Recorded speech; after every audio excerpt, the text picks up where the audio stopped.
This is the Brave New Coin Crypto Conversation, hosted by Andy Pickering.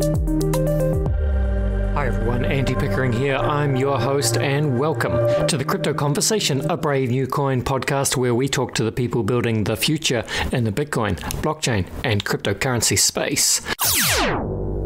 Hey team, we have a new sponsor here at the Crypto Conversation, BitGet, one of the world's leading copy trading cryptocurrency exchanges. Yes, indeed. What happens if you've got the funds to invest, but you don't have the time to keep track of the market? You still want to make smart money moves. What do you do? Well, copy trading is a popular choice for beginner traders. You can shorten your learning curve by uncovering tips and strategies from more experienced traders. BitGet's copy trading platform has over 80,000 elite traders to choose from and 380,000 followers just like yourself who are already using the BitGet copy trading platform as a potential passive income stream. All it takes is one click. You can subscribe to an elite, profitable strategist, set your limits, automate your orders, and monitor their trades. I've got some links in the show notes below. One link will take you through to the BitGet sign-up page, give you a VIP discount. So learn all about it for yourself thanks to BitGet. And now it is on with the show. Hey folks, Andy here, and yes, firstly, thanks to BitGet for sponsoring the show. As I mentioned, that VIP link to sign up to BitGet is in the show notes, and if you use that link, you can sign up and trade to get a $50 bonus. Yes, indeed, $50 bonus in USDT. So, what are you waiting for? Sign up to BitGet and redeem your $50 in USDT just by following the link in the show notes. My guest today is Harrison Hines. Harrison is the CEO and co-founder of Fleek, the Web3 development and infrastructure platform, and Fleek Network, which is a decentralized network / protocol. Hey, welcome to the show, Harrison. Thank you. Great to be here. Thank you for having me. It's a pleasure, Harrison. Let's do what we do at the beginning of the show. Could you please introduce yourself? Just love to hear a little bit about your professional story and what you've been doing in the lead up to co-founding Fleek. Yeah, sure. So I started in the industry back in 2016. Initially was at Consensus, where I started a project called Token Foundry. So we were kind of just building token infrastructure, sale infrastructure, and helping Consensus projects and other projects in the ecosystem with their token sales or distribution. Did that for about 2 years and then started Fleek. Basically was kind of more drawn to the like decentralizing the web narrative more so than like the decentralizing Wall Street narrative. But back then there wasn't many decentralized like web technologies being used. The main one at that time that was being used was IPFS. So that's kind of where we started. And then luckily in the last year, especially, we've started to see the decentralized web infrastructure side of things come to life. And so, yeah, that's kind of where we are today, but happy to go into any more details or anything like that. Yeah, well, look, I'm sure we will as we go deeper into the show, Harrison. But look, I'm just curious. Why did you think that the more interesting pathway was decentralizing the web versus decentralizing, I suppose, the monetary system? I think it was just personal, like taste or preference, or what was kind of drawn to. I feel like the internet is probably up till now the most important invention or kind of asset society or the world has. And obviously with the current internet, there's a lot of issues, just like with the banking system, with centralization, censorship, and kind of this permissioned setup where a few companies kind of have a lot of power and influence over things. And so, yeah, it just felt like, personal, just was way more drawn to that. Yeah, Understand. All right, then. Well, do you want to give us a bit of background on what Fleek is then? Yeah, I mean, what is Fleek and what is the origin story, Harrison? For sure. So, we started with, things like IPFS hosting, IPFS storage, really focusing on like the non-smart contract side of these DApps. So like everything else that these DApps need or use to build themselves that doesn't involve, the smart contracts living on Ethereum or other smart contract platforms.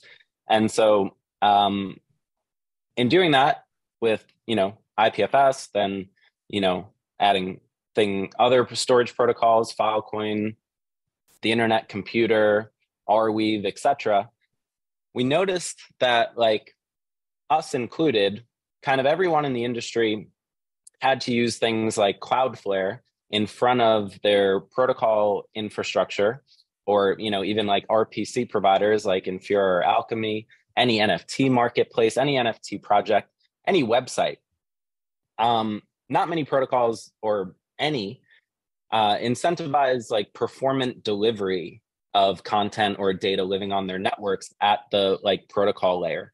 And so you're stuck using like centralized middleware to make it performant, which is like, like something non-negotiable for app developers because they want their apps to be performant and load quickly for their users.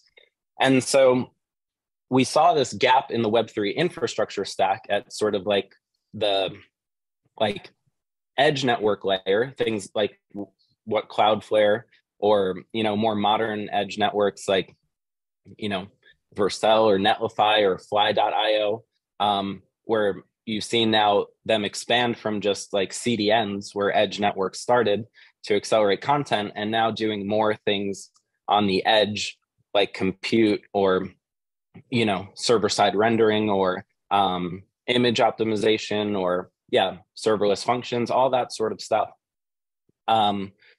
We didn't really see anybody addressing that part of the stack. And if you look at modern web development, like moving to the cloud was the big popular thing to do in like the 2010s. And now in this decade, the trend you're starting to see is a lot of people move their infrastructure or parts of their application to the edge because it's more secure, it's more performant. You're doing things like serving content or computing closer to the end user. So latency is lower, performance is better, load times are better, etc. And so basically where we sat in the stack with Fleek, the platform, this developer platform where we're hosting, maybe 50 or 60,000 DApps today, we have always tried to think of like, all right, how do you decentralize, the front end of these things and like the rest of the stack? And so after building on all these protocols, seeing that they weren't going to be able to address it at the protocol layer, we felt that there was an opportunity, given our experience building Fleek and the infrastructure we were already running on centralized infrastructure using other Web2 providers, that given the scalability, the kind of breakdown of blockchains into more modular blockchains, a lot of these breakthroughs with things like, zero knowledge proofs or new consensus algorithms like Narwhal and Bullshark, which we use in Fleek Network, and seeing other networks decentralize parts of the stack that we didn't know if they would be decentralized or how quickly. So things like the Graph or Pocket Network, where, they're taking services that DApps were using, centralized providers for, and proving out that you could build decentralized alternatives of these things that were as or close to as performant as, Web 2 alternatives, and a lot of the times a lot more cost effective. And so that's really where the idea for Fleek Network started. And so that's really what we're building with Fleek Network, is essentially a decentralized edge network where you could run or build various edge services, things like content acceleration, things like edge compute, running Docker images on the edge, running, serverless functions on the edge. You could even have certain, databases on you leveraging this edge architecture. And so that's the protocol. And then the Fleek platform, we have the legacy platform today, but we're building a new one that essentially serves as like the user facing or developer facing like window or access to the protocol and like the distribution layer.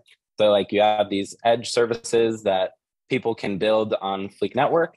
And then we basically, similar to what we do on the current Fleek platform, we package that underlying infrastructure into product, services, features that developers know and are accustomed to, and kind of use that in a similar way that like Netlify and Vercel, which are very popular at like Web2 developer platforms, that also kind of have these underlying edge or application delivery networks, as they're called, powering their platforms. But the way they were kind of able to compete with these big cloud platforms like AWS or Cloudflare or others is essentially by providing like a really seamless developer and user experience as a platform sitting on top of their infrastructure as a way to drive usage to their proprietary edge networks.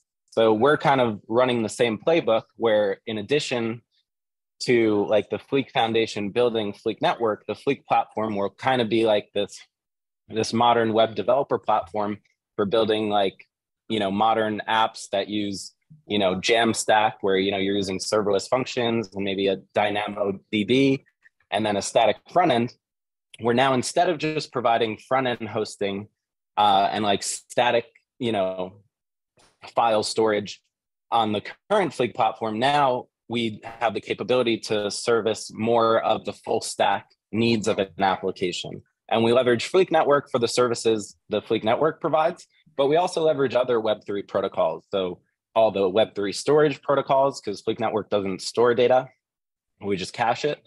And, all the smart contract platforms, because the services we build, like everyone needs, front end hosting, everyone needs content acceleration.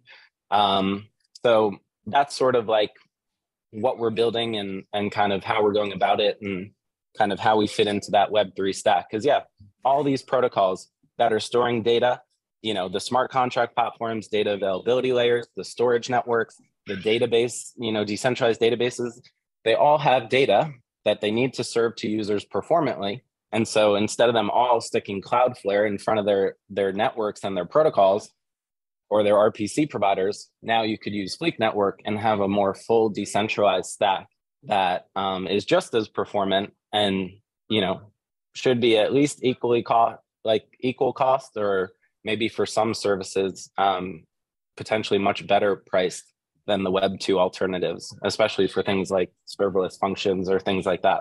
Sure.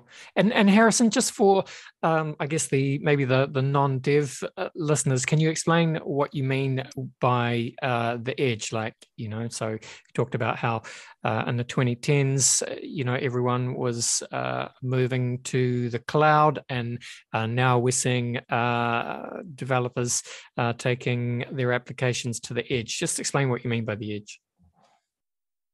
The edge is really just getting closer to your end users. So like it started with content delivery networks where like you have files that your application uses, images, text content, whatever, videos. And so you store that file somewhere. So let's say you store it in AWS US East. So now you have users all over the world. So it's not performant for every user in every geographic location to query and request that file from that, location in US East and have it served all over the world.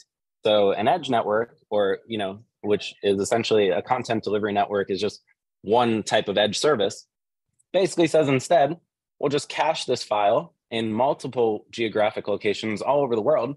But when a user requests it, we just go to the closest location and serve that file from there. And serving it out of memory is cheaper than serving it out of storage. And also the latency will be much lower because it's way closer to the end user. So edge networks are essentially just like an umbrella kind of branding of all these different types of edge services. So after content delivery, once people saw it works, then they started experimenting with, doing more compute or other things at the edge. So instead of just having one location, again, using US East as an example, to run some, compute you need for your application to auth in a user, for example. Instead of just doing that in one location, and also that becoming like a central point of failure, you can now just run that compute in multiple geographic locations. It's usually stateless. So like anyone in theory could run that computation.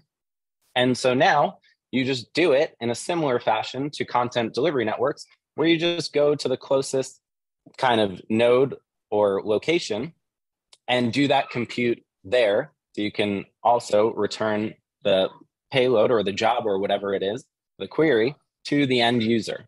And again, it's more cost effective because you're kind of like using compute on demand versus needing a server like indefinitely all the time. And also, yeah, from a performance and latency perspective, now you can be much faster because you're computing much closer to your end user. So yeah, things like server-side rendering, that's, you know, a big sort of edge service. Running Docker images on the edge is another, you know, a company like Fly.io doing just that. So that's really what it is, as like, yeah, high level. Yeah, got it. Thank you, Harrison. Okay, so essentially, Fleek is aimed at developers. It's for developers who are looking to develop and deploy Web3 DApps or applications. And as I understand it, Fleek is blockchain agnostic, right, Harrison? Yeah, exactly. Because we don't really touch the smart contract side of things, but regardless if you're building a DApp on Ethereum or BNB or, you know, Solana or whatever, you still need, you know, to host your front end somewhere. And, you know, you still need a lot of these services that have nothing to do with your smart contracts, but still needed infrastructure for you to build that DApp and cover the rest of basically your needs and your stack that, you know, doesn't include the API to your smart contracts.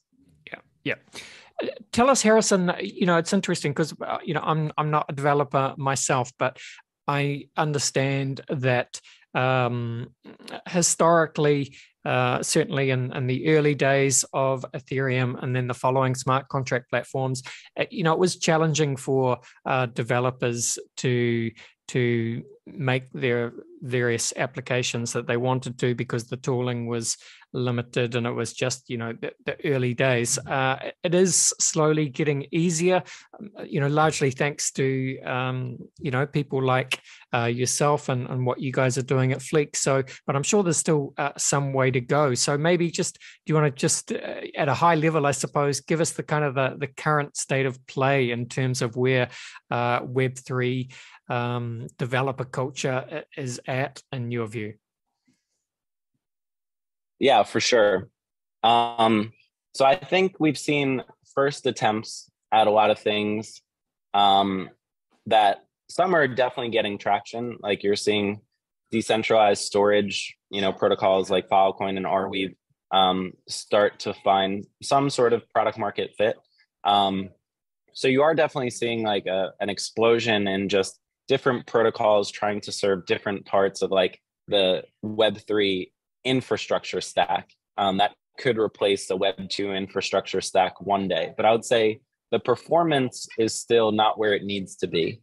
And I think Fleek Network does help solve a big piece of that puzzle because, you know, I think maybe one of the things holding back, you know, some of these protocols is they're not as fast as people want, you know, in terms of whatever the use case might be, requesting files from a decentralized storage provider or data from, you know, some other protocol.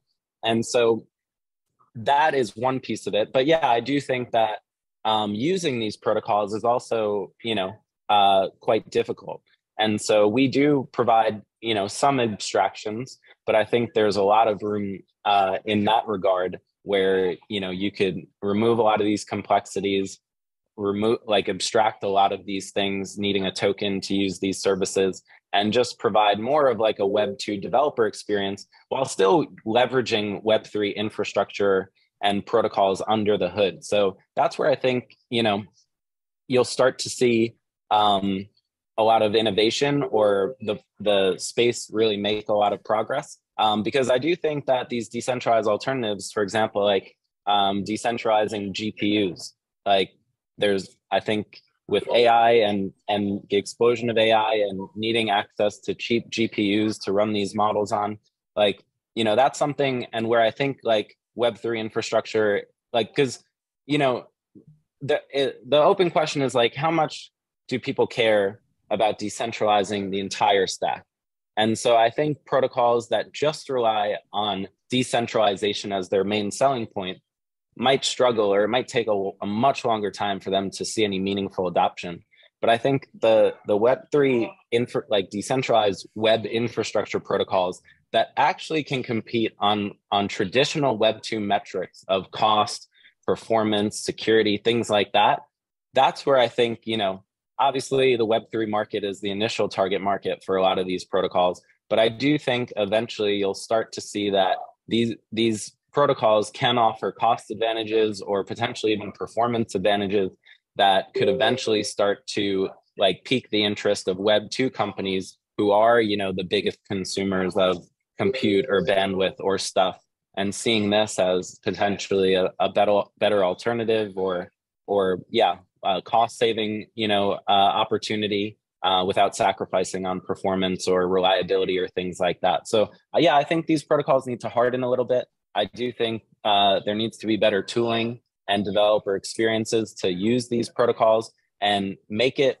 equivalent to using Web2 options. And I think that gap will close substantially over these next 12 and 24 months. And that's where I could see, being on a more even playing field with, some of the Web2 cloud providers. But yeah, there's definitely some gaps to fill still. No doubt. And look, on the Fleek blog, Harrison, this was just published last month, so it's reasonably fresh. It's a blog post which is called the Web3 Developer Stack, and it's so your team have put together. They say we lay out the most useful and mature protocols, products, tools, and SDKs for developers looking to build within Web3 today, and highlight what you and your team see as the most important and powerful ones that are currently available and coming to market soon. So the approach taken is geared towards builders looking to implement features like file storage, smart contracts, databases, APIs, and website hosting. And just looking at the best protocols and tools available across, so we're including layer 1 chains, layer 2 chains, SDKs, databases, identity, compute, messaging. It's quite a comprehensive Web3 developer stack, all these different platforms included. I don't know if you want to just choose one or two that you think are really intriguing new products or protocols or services that you think are potential game changers. Sure. And I don't even know if this one is on that chart, but I think the biggest game changer I see, at least from a concept perspective, right now is Eigenlayer. I think what Eigenlayer is doing, where they're essentially allowing new protocols to borrow economic security from Ethereum stakers, is going to potentially shake up the landscape a bit in terms of the Web3 infrastructure stack, or how new protocols providing these services might think about going about building themselves. Because basically, if you're a new project, you have to stand up your own network and, make sure your token has a high enough valuation to kind of guarantee economic security of your network to make people feel safe to build services. And now with Eigenlayer, you have this built-in, 600,000, however many validators there are, and the economic security behind those validators, which is, I don't know what it is today, maybe 40 billion or something around there. I could be wrong, but now you have this potential for these validators to be able to earn additional yield by validating other networks and services, by putting their ETH staking like collateral up for economic security. So if they misbehave on a service, they're validating or running additionally, they could earn additional yield. But if they misbehave, that service knows that their underlying ETH could be slashed and provided as economic penalty. So that, I think, is the most interesting thing I've seen recently. I think it, again, like reduces a huge barrier to starting new decentralized services or protocols, where now, you don't have to, like, you could just kind of leverage this existing economic security and bootstrap your network a lot easier. So yeah, that's one that I think is definitely has the biggest game-changing potential at the moment. Can I pull one out that I thought was interesting? So it's actually listed twice. It's under Sybil resistance and also under identity. I'm talking, of course, Harrison, about WorldCoin. So under the Sybil resistance, your team says that WorldCoin enables individuals to verify their humanness online while maintaining their anonymity through zero-knowledge proofs. So individuals can receive a future-proof, unique human credential through a secure biometric device in a privacy-preserving manner. So I'm sure there's some really clever technology, that is baked into this through zero knowledge proofs. But it's quite a crazy idea what they're trying to do with WorldCoin. Listeners, if you don't know, the really short summary is, WorldCoin is backed by Sam Altman, the founder the CEO of OpenAI. And I think the plan, Harrison, perhaps you know more about this, but I think the plan is he wants to use a lot of the profit that OpenAI makes to essentially fund a cryptocurrency that will be distributed freely to any citizen on the planet that wants it. And the way that they get it, they have to effectively prove their humanness via a retina scan. And of course, that does raise some privacy issues, but I guess that's where the zero knowledge proofs come in. Does something like WorldCoin, is that viable? I mean, I have mixed feelings about it. I think I don't know how viable it is. They're getting good traction right now, but I think if we've seen, people, if you offer them free money, they're willing to do a lot of things. Take surveys online, so downloading an app and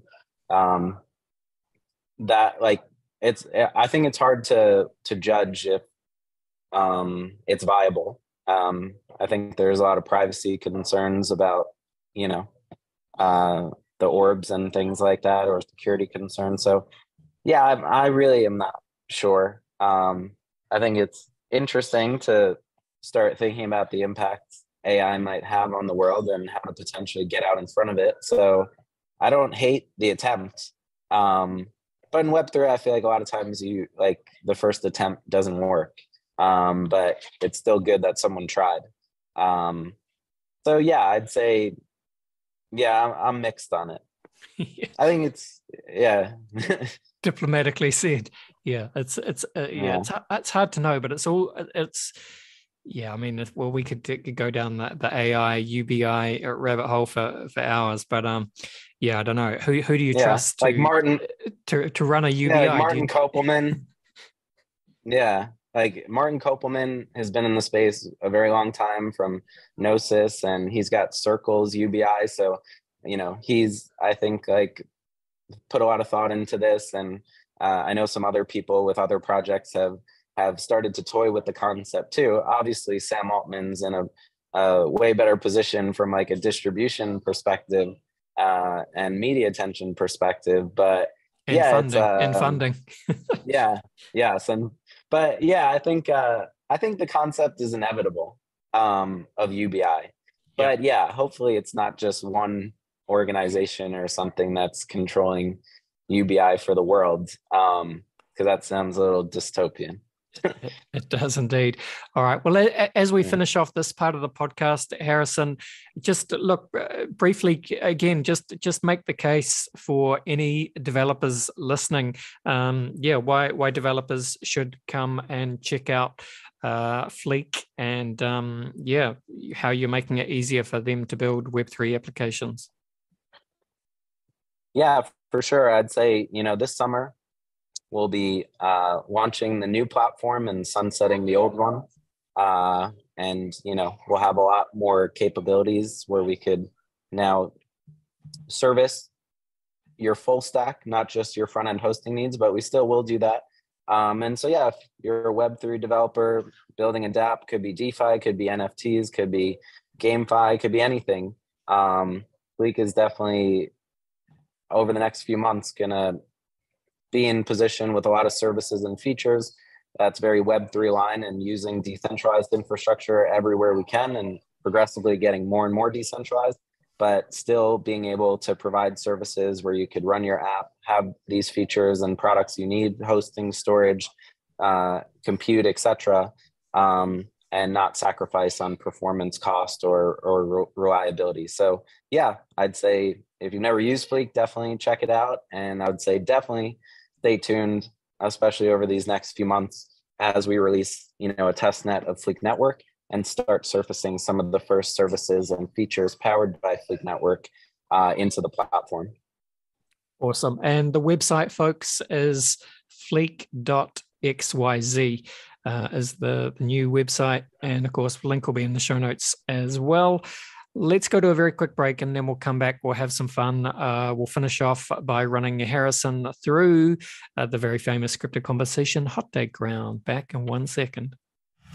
Look, we'd all like to say we're pro traders, but the reality is we're probably not. But with BitGet, you don't have to be. Why? Because BitGet is the world's largest copy trading exchange.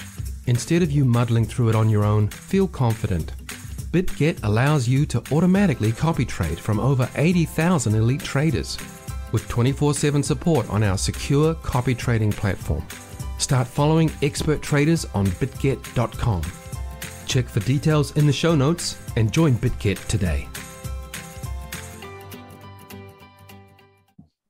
All right, we are back, and I'm with Harrison Hines. Harrison is the CEO and co-founder of Fleek, the Web3 development and infrastructure platform. Harrison, I like to finish each podcast with a quick round of rapid-fire crypto conversation hot takes. Are you up for it?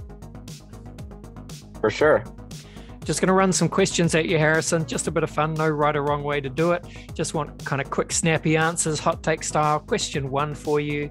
I think we know what you're going to say, but it is, where would you say that you sit on the Bitcoin maximalist to multi-chain opportunist spectrum?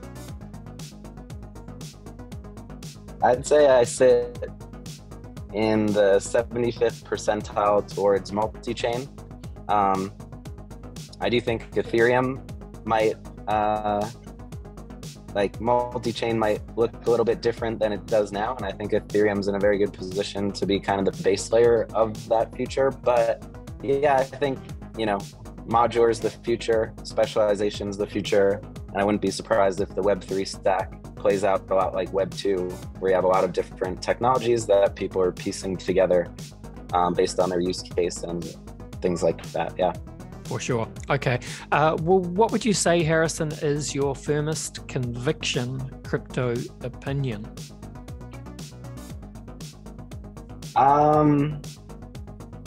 I'd say that Ethereum is, I think, I'm pretty convinced will be kind of the base settlement layer for Web3.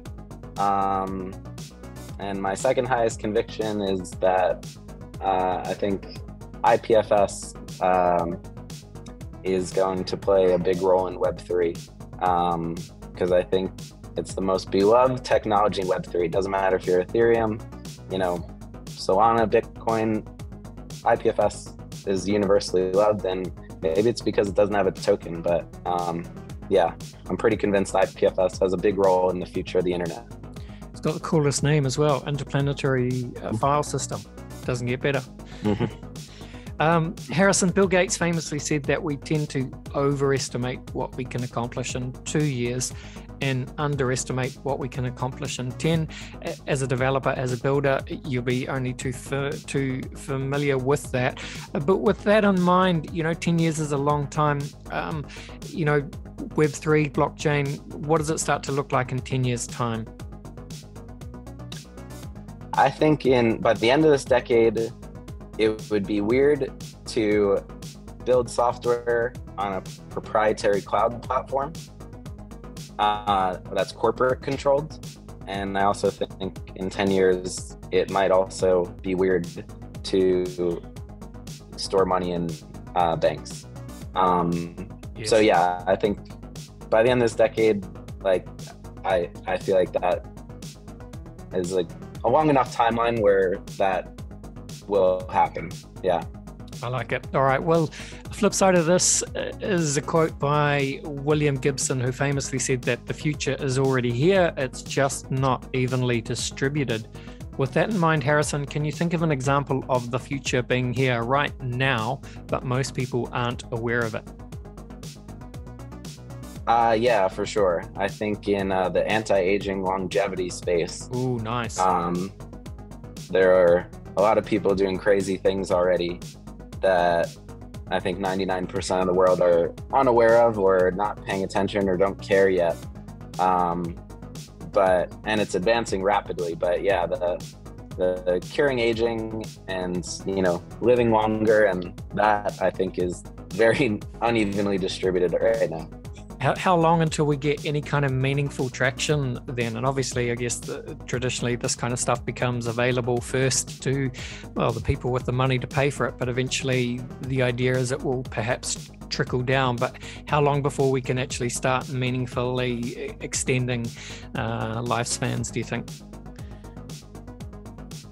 Lifespan? I think already. I think there are people alive today who will live well into their hundreds and past 150. I think the most extreme case is a dude named Brian Johnson, who founded Braintree. He might have sold it to Braintree, but I'm sorry.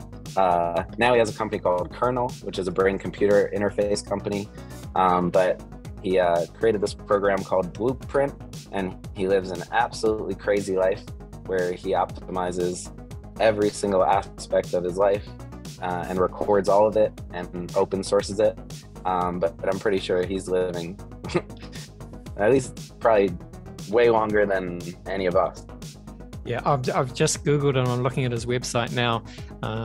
So yeah, it looks incredible. It's crazy.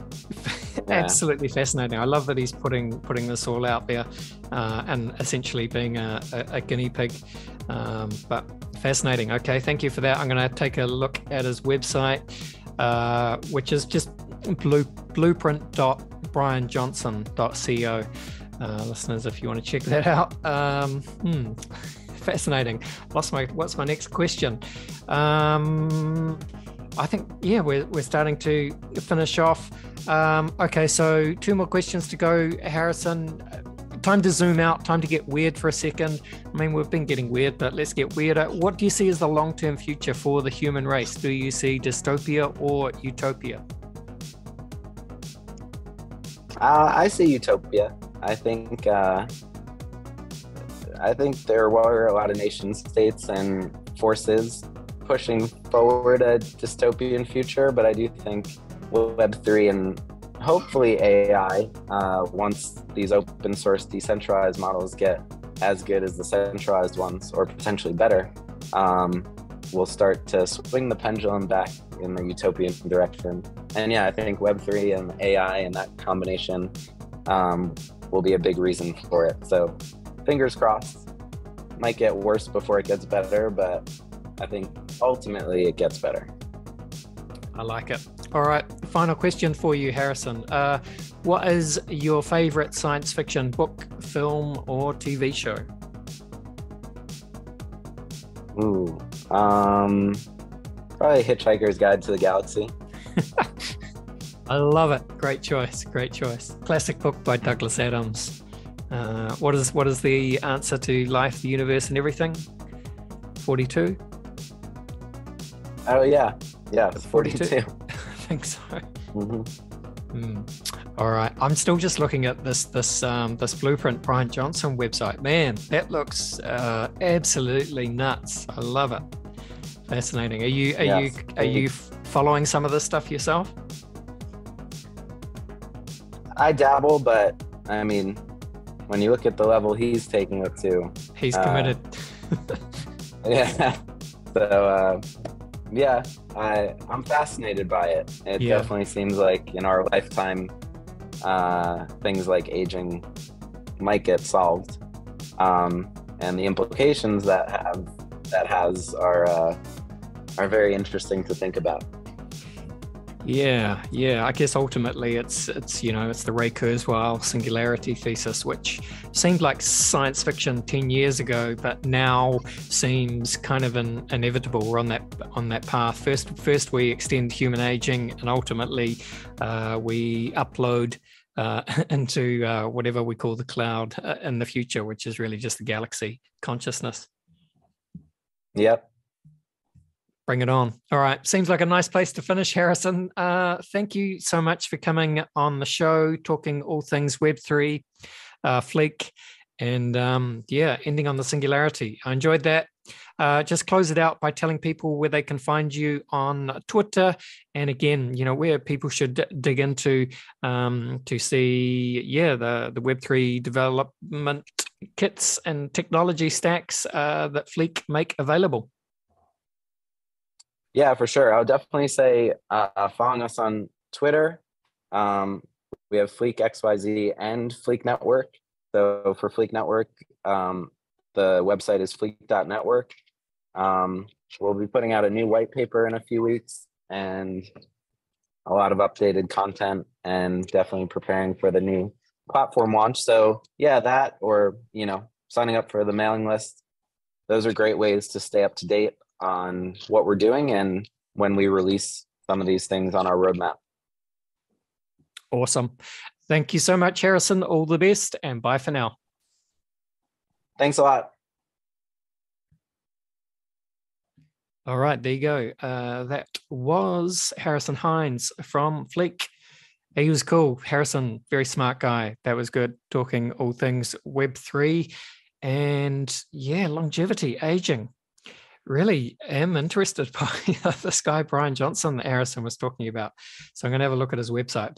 But Brian Johnson says he has slowed his pace of aging by the equivalent of 31 years, and says he's now aging slower than the average 10-year-old. I mean, how do you measure that? I don't know. Can you believe it? I don't know. Anyway, fascinating. All right. Well, I hope you enjoyed the show. Thank you again to Harrison. We reached the end of another show. Please do remember to subscribe to the Crypto Conversation so you know when each new episode drops. But that is today's show. Thanks for listening, and bye for now. This was the Crypto Conversation for Brave